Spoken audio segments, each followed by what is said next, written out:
ಹೆಸರು ಸತೀಶ್ ಅಂತ ಸತೀಶ್. ಎಷ್ಟು ವರ್ಷದಿಂದ ಕೆಲಸ ಮಾಡ್ತಾಯಿದ್ರಿ ಸರ್? ಈಗ ಒಂದು 7-8 ವರ್ಷದಿಂದ ಮಾಡ್ತಾ ಇದ್ದೀನಿ ಸರ್. ಇದ್ರ ಬಗ್ಗೆ ಸ್ವಲ್ಪ ಕಿರುಪರಿಚಯ ಹೇಳಿ. ಖಂಡಿತ. ಇದು ಶ್ರೀಕೃಷ್ಣ ದೇವರಾಯನ ಕಾಲದಲ್ಲಿ ಪ್ರತಿಷ್ಠಾಪನೆ ಆಗಿರೋವಂಥದ್ದು. 550 ವರ್ಷದ ಹಿಂದೆ ವ್ಯಾಸರಾಜರು ಮತ್ತು ಶ್ರೀಪಾದರಾಜರು ಸೇರಿ ಪ್ರತಿಷ್ಠಾಪನೆ ಮಾಡಿರೋವಂಥದ್ದು. ಹನುಮ, ಭೀಮ, ಮಧ್ವ ಅಂತೇಳಿ 3 ಅವತಾರ. ತ್ರೇತಾಯುಗದಲ್ಲಿ ಹನುಮನ ಅವತಾರ, ದ್ವಾಪರಯುಗದಲ್ಲಿ ಸೌಗಂಧಿಕ ಪುಷ್ಪ ಭೀಮದೇವರು ಅಂತ ಕರೀತೇವೆ. ಕಲಿಯುಗದಲ್ಲಿ 2 ಬೆಳ್ಳು ಉದ್ದ ಇರೋಂಥ ದ್ವೈತಸ್ಥಿತ ಪ್ರತಿಪಾದನೆ ಮಾಡುವ ಮಧ್ವಾಚಾರ ಅವತಾರ, ಹನುಮ, ಭೀಮ, ಮಧ್ವ ಅಂತೇಳಿ.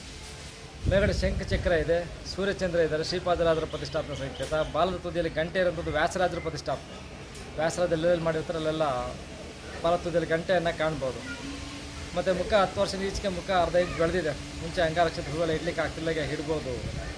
ಮತ್ತು ಅನೇಕ ಭಕ್ತಾದಿಗಳಿಗೆ ಇಲ್ಲಿ ಅಂದ್ಕೊಂಡಿದ್ದು ನೆರವೇರುತ್ತೆ.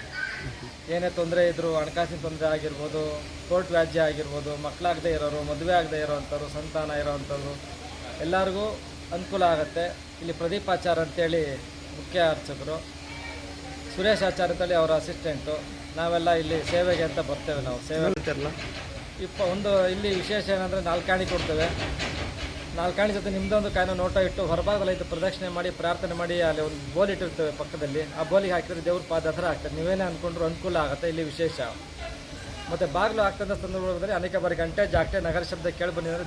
ದೇವತೆಗಳೆಲ್ಲ ಬಂದು ಪೂಜೆ ಮಾಡಿ ಹೋಗೋದು ವಿಶೇಷವಾದ ಸ್ಥಳ.